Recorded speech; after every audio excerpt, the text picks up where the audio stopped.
Hello everybody, welcome to the Comic Gamer Movie Show. My name's Deshaun, and today I am here to talk about some news that happened, I believe, a few days ago, maybe 2 days ago, which was the Emmy nominees came out. And a shocker by a lot of people, The Mandalorian managed to nab 19 Emmy nominations, no, not 19, my bad, 15 Emmy nominations, including the big one for Best Drama, which if you don't know, getting a nomination for the Emmy for Best Drama is the equivalent of getting a nomination for Best Picture at the Oscars, which is a big freaking deal.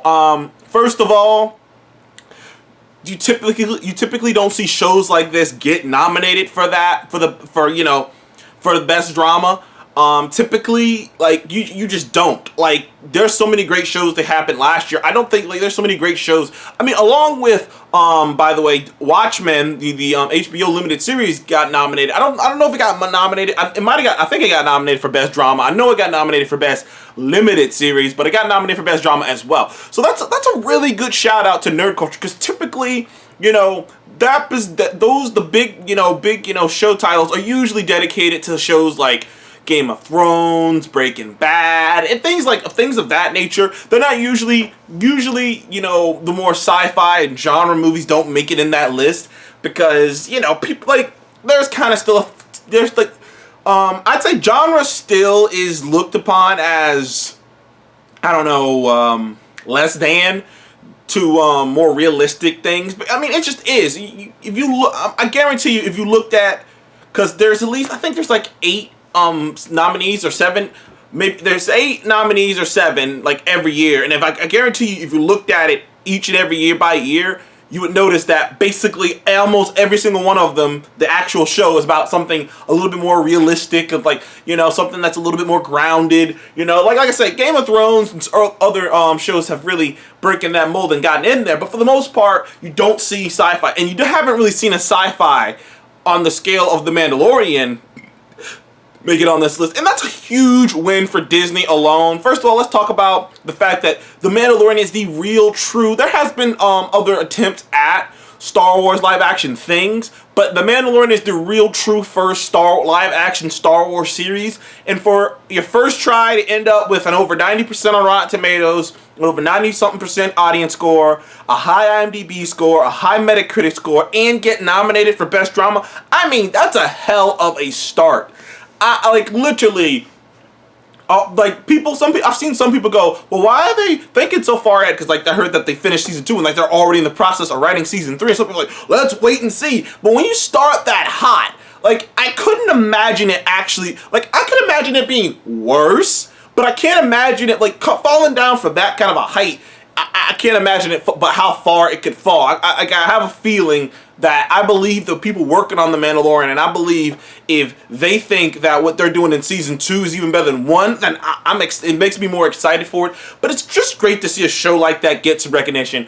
Obviously, it got recognition in all the technical categories, which it should probably win. And a lot of the technical, it's not gonna win the big one because of what it is and what it's going against. There's Better Call Saul in there, there's Killing Eve, there's some other shows that I've heard are fantastic. Handmaid's Tale, I still haven't watched Handmaid's Tale. I literally started watching the first episode and then I went, I'll come back to this. I do this all the time, people. I do this. If you saw my Longmire video, you know I have put a show that I love, I'll put a show that I ended up loving on my list of shows to watch for 4 years before actually watching it. So I put things on the list and go, I'll be back, and eventually get back around to it. I will watch Handmaid's Tale eventually. Apparently there's this show on, there's 2 HBO shows, obviously, that I haven't seen with Watchmen, and I believe it's called,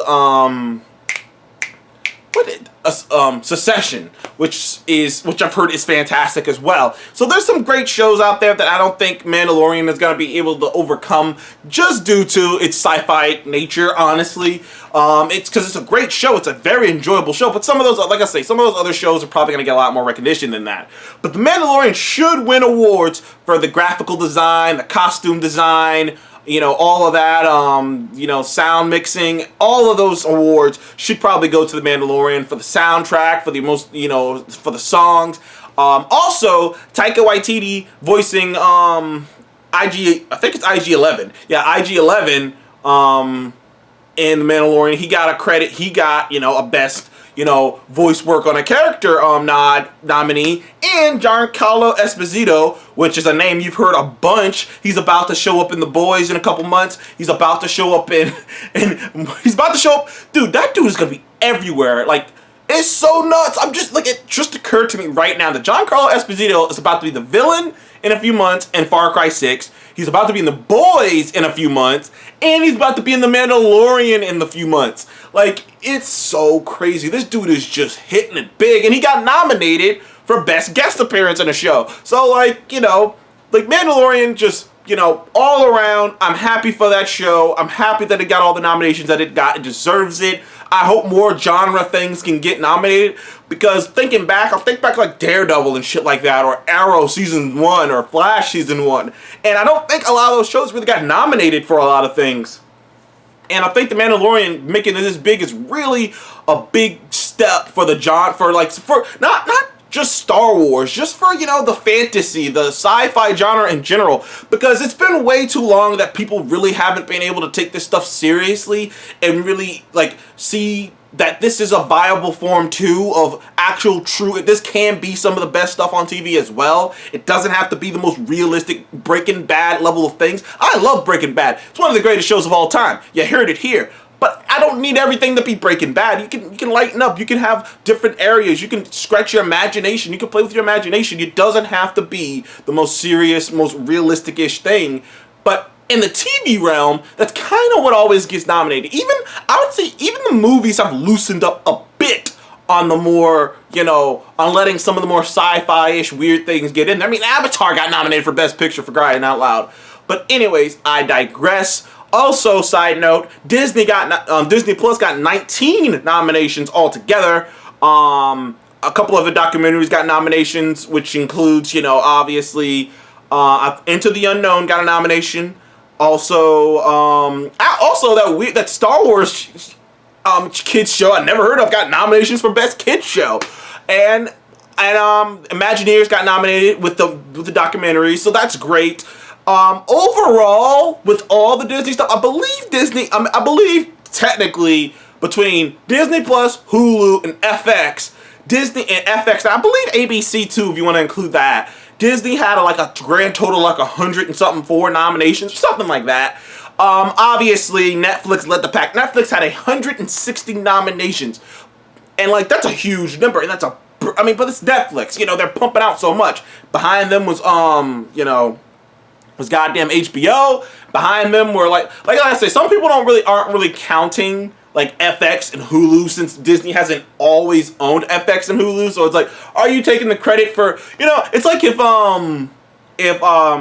damn it, Christian Bale, Matt Damon. It's like if Ford v Ferrari had won Best Picture and Disney was like, Ford v Ferrari. It's like, okay, hold on. You had nothing to do with the process. All you did was pick up the marketing tab. It's like, calm down, Disney. You can't really pump out your chest about that. But it is still funny, you know. But it is still I feel like Disney has this great plan that's getting ruined by Corona. It honestly is. I'm going to talk about it in my next video where I talk about the deal that Universal is trying to make with AMC. But Disney has this really good plan going where they're going to be making money on the streaming service and then pumping out movies that can potentially make $1 billion a pop. Like, that's a really good, and then you're making billions of dollars at the theme parks. That's a really good business model that no one can really touch other than maybe Warner, but even Warner doesn't have the theme park aspect down.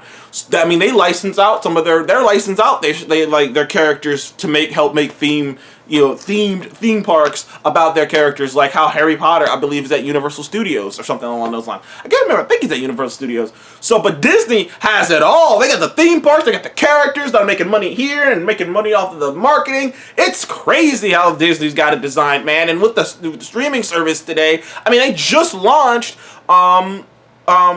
Black is King, which is the Beyonce thing that's trending all day. And I'm just like, this is Disney's thought. They're like, we're gonna just keep doing that. We're gonna keep pumping out we'll pump out good content, not a ton like Netflix, but once in a while we'll put out something so big that you have no choice but to subscribe to see it. And once you subscribe to see it, they got rid of the fucking free subscription, so you have to subscribe to see it. You can get rid of your subscription immediately, but we're getting your goddamn $6. Disney has a really well thought out plan here, and I don't think anyone's really talking about it enough. But mainly this video is about heaping praise on The Mandalorian getting 15 nominations.